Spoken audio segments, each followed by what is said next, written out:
Hello everyone, কেমন আছো তোমরা সবাই? তো আজ তোমাদের সাথে শেয়ার করছি এই যে মায়ের বিদায় বেলার একদম শেষ মুহূর্তটা। এই মুহূর্তটা আমার কাছে খুবই কষ্টকর বলতে পারো, কারণ পুজোটা যেহেতু বছরে একবারই আসে, মাকে বরণ করার সময় আমার প্রচণ্ড খারাপ লাগে।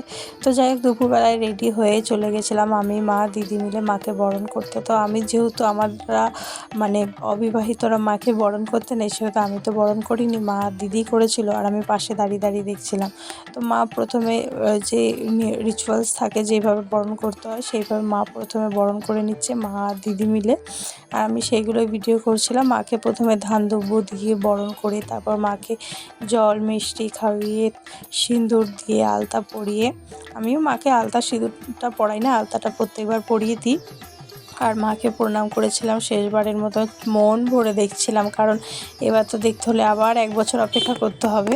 যেহেতু পাশে গানও বাজছিল, সেই জন্য তোমাদের সাথে ভয়েসটা শেয়ার করতে পারলাম না, আমাকে ভয়েস ওভার দিতে হচ্ছে, নইলে কপিরাইটের যে ব্যাপারটা থাকে। যেই কাকিরা 12 মাস মন্দিরে পুজো করে তারা সমস্ত কিছু গোছগাছ করছিল, তার সাথে সাথে সবাই সিঁদুরও খেলছিল। এরপর আমার দিদি বরণ করবে, তো দিদি বরণ করার পালা দেখতেই পাবে। মায়ের বরণ করা হয়ে গেছে, তো দিদি এরপর মাকে ধান দুব্বো দিয়ে, পান পাতা দিয়ে, সেই মুখ মোছানো যেটা করে, তারপরে মিষ্টি খাওয়া। আর মাম্মাম এখানে দেখতে পাচ্ছ ঢাক বাজাতে এতটাই ব্যস্ত ছিল যে ও ঢাক বাজানোর লাঠি দুটো দিয়ে যাকে তাকে মেরে দিচ্ছিল। পাশে একটা এই যে তার ভাই দাঁড়িয়েছিল, এ ভাইয়ের হাতে মেরেও দিয়েছিল। তো তারপর ওকে রেখে আমরা এখানে মানে আমি বরণের ওখানে চলে গেছিলাম। সবাই আসছে, যতক্ষণ না সবাই আসছে ততক্ষণ মাইকে অ্যানাউন্সও করা হচ্ছিল।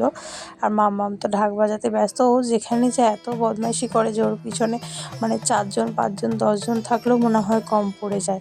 তো যাই হোক, এখানে যে ওর ঢাক বাজানো কমপ্লিট হয়ে গেছে, এরপর ও মারাও হয়ে গেছে, এরপর আমি ওকে কোলে নিয়ে নিলাম। আর এই যে মা দিদির মনে এতক্ষণে বরণ করা কমপ্লিটও হয়ে গেছে। আর সমস্ত বাচ্চারা সবাই দুপুরবেলাতে সবাই রেডি হয়ে চলে এসেছিল। আর কিছুক্ষণের মধ্যেই আমাদের মাকে নিয়ে যাওয়া হবে। আমরাই হয়তো শেষ, আমাদের পরে আর কয়েকজন বরণ করছিল। দিদির এখানে মাকে সিঁদুর পরানো, আলতা সিঁদুর পরানো কমপ্লিটও হয়ে গেছে। আর এই যে দেখতেই পাচ্ছ, সবার একটা মন খারাপের ব্যাপার, যেহেতু পাড়ায় বছরে একটাই পুজো হয় আমাদের এখানে।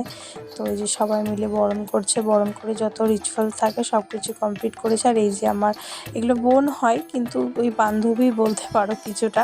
তো তো এই যে আমরা সকলে রেডি, আর কিছুক্ষণ পরেই আমাদের মাকে বের করা হবে। আর এই যে দিদিটা হাই করলো, এটা আমাদের পাড়ারই একটা দিদি। আর এই যে আমি আমার এই বোনটা বললো যে দিদি তোমারও একটু ভিডিও করে দিই। তো এই যে দেখতেই পাচ্ছ, আমি মুখের সামনে থেকে একদম পুরো ভিডিও ক্লিপটা নিয়েছে। আর এই যে চলো, এরপর মাকে বের করা হয়েছে, এই যে ভ্যানে গাড়িতে তোলাও হয়ে গেছে, মাকে বিসর্জনের পথে রওনা দেবে। তো সবাই এখানে ফটো ভিডিও তোলা, আর সবাই বলছিল যে মা বলো, মা কালীর জয়, যেটা বলে আর কি। তো সব মাকে এই যে একটা বাধা হয়ে যাচ্ছে, যাতে রাস্তায় বাম্পারে যাতে কোনো রকম কোনো দুর্ঘটনা না হয়। তো সেই জন্যই। তো চলো, আর কিছুক্ষণের মধ্যে মা আমাদের ছেড়ে চলে যাবে, আবার 1 বছর পরে আসবে।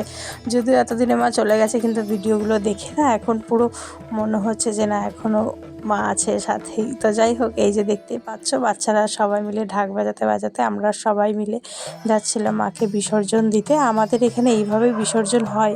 আর এই পড়ন্ত বিকেলে মায়ের মুখটা কত সুন্দর লাগছিল। আসলে আমাদের এখানে প্রচণ্ড পরিমাণে বিসর্জনের সময় ঝুট ঝামেলা হয়, সেই জন্য বিসর্জনটা বন্ধ করা হয়েছে। আর এইভাবেই আমাদের এখানে পাড়ার কয়েকজন মহিলা আর কয়েকজন পুরুষ মিলে গিয়ে এইভাবে বিসর্জনটা দেওয়া হয়। আর এটাতেই মনে হয় খুবই ভালো লাগে, খুবই শান্তিপূর্ণভাবে আমরা বিসর্জনটা দিতে পারি। নয়তো প্রত্যেকবারই কোনো না কোনোভাবে কোনো রকম কোনো ঝামেলায় আমরা বিসর্জনটা ঠিকঠাক দিতে পারি না বা ঠিকঠাক মজা করতে পারি না।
বিসর্জনের আগে মাকে এখানে 7 পাক ঘোরানো হচ্ছিল। প্রত্যেকবার এইভাবেই 7 পাক ঘুরিয়ে পরেই আমাদের মায়ের বিসর্জন হয়।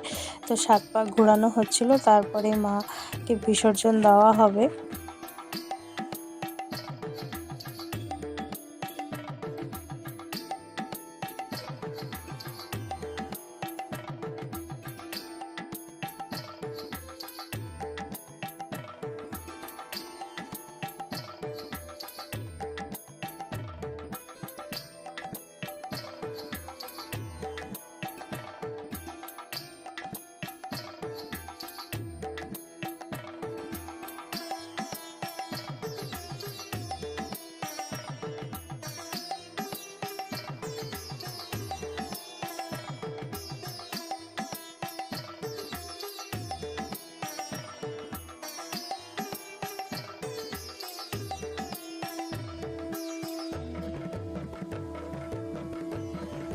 তো তো চলো, আসছে বছর আবার হবে। ভালো থেকো তুমি মা, আবার এসো, তোমার অপেক্ষায় রইলাম।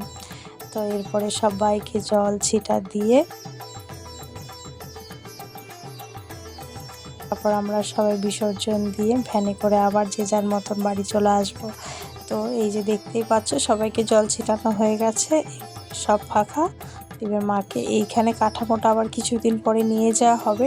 পরের যে অমাবস্যা থাকবে সেই অমাবস্যা আবার এই কাঠামোটা মন্দিরে ঢুকিয়ে পুজো দেওয়া হবে। তো এই যে আমরা মোটর ভ্যানে করে স্টেপে সবাই বাড়ি চলে এসেছি, যে কয়জন ধরেছে, আর বাদবাকি সবাই হেঁটে হেঁটে চলে আসবে।